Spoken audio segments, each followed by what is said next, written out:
Hello and welcome to the NRC Round 7 predictions brought to you by DrivingMaul. Hi, I'm Paul, the guy behind DrivingMaul, and thank you very much for joining me. This competition, I have not had the greatest of records so far. I'm only hitting 54% correct, so please take them with a bit of salt.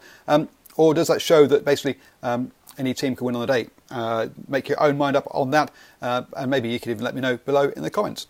So, 7 rounds in to this 9-round competition, so we're 2/3 of the way through, and so let's give ourselves a quick reminder of the standings.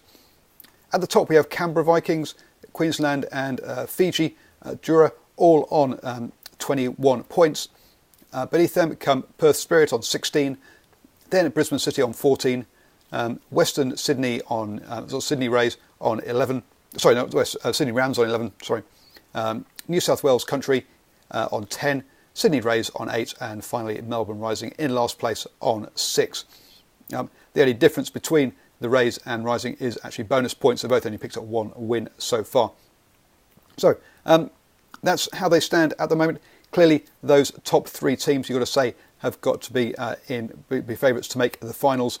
In Canberra, Queensland Country, and Fiji Jura. Then you've got to say the next crowd of Perth, Brisbane, Rams, New South Wales Country are probably fading out for that last place, with the Rays and Melbourne Rising really unlikely to make it.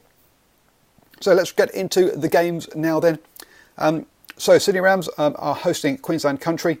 The Rams started off well with 2 wins, but have had 4 losses since then, and by some big margins, by 44, 10 and 26 points. So one of the things is you can expect this game to have quite a big margin from the Rams' point of view. If we look over to Queensland Country, they're doing well. They lost the opening game, but since then they've had a run of 4 victories, including beating Melbourne Rising by 42 points. That was at home though, not on the road. On the road, they've won 1, lost 1, and I think they're going to win this one as well. I'm going for Queensland by 7 points, but I say it could be a lot bigger than that. There will be some quite big margins in the NRC this season. Next up, New South Wales Country Eagles host Perth Spirit. Now, New South Wales, again, are one of these. This is going to be one of the sides. They've won their 2 home games and lost their 3 away games. But both those wins weren't particularly convincing. They beat Canberra Vikings by 1 and Sydney Rays by 9. And Perth Spirit, though, again, won all their home games, lost all their away games. One thing about Perth Spirit is that they're not taking some of their top players when they go on the road.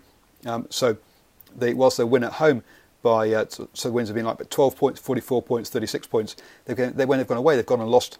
To Fiji, they lost by 36 points. So they really are a Jekyll and Hyde side, and that's not to do with how the players react, but to do with actually the players they take with them. So if Perth take their first choice team, I think this is a very winnable game for them, but I don't think they will do.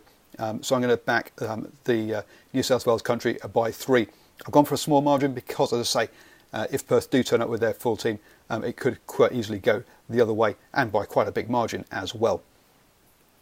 Next up, we have Canberra hosting Sydney Rays. Canberra have been very strong, especially at home this season. They have also won on the road as well, but they beat Fiji by 61 points at home this season, for example. So I'm expecting this one to be a quite convincing Canberra win. I'm going Canberra by 15. I say the Rays have only won 1 game so far this season, and have had lost by sort of by 26 and 17 points. So they've had some big losses as well. Finally, Brisbane City host the Melbourne Rising. Brisbane with a 3-2 record so far, 2 home wins and 1 away win, and plus a couple of losses on the road.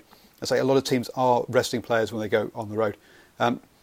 Melbourne, on the other hand, just 1 win from those from their 6 games so far, and their smallest loss has been by 12 points. It's gone up to as many as 42 points.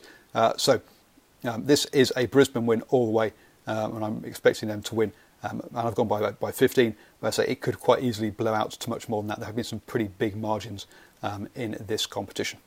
Anyway, let me know your thoughts. Always up for good rugby chat. Also, please share this with your friends, get the old thumbs up and that kind of stuff on YouTube. It helps to reach more people and it'd be great to have more people giving comments and having a chat about rugby.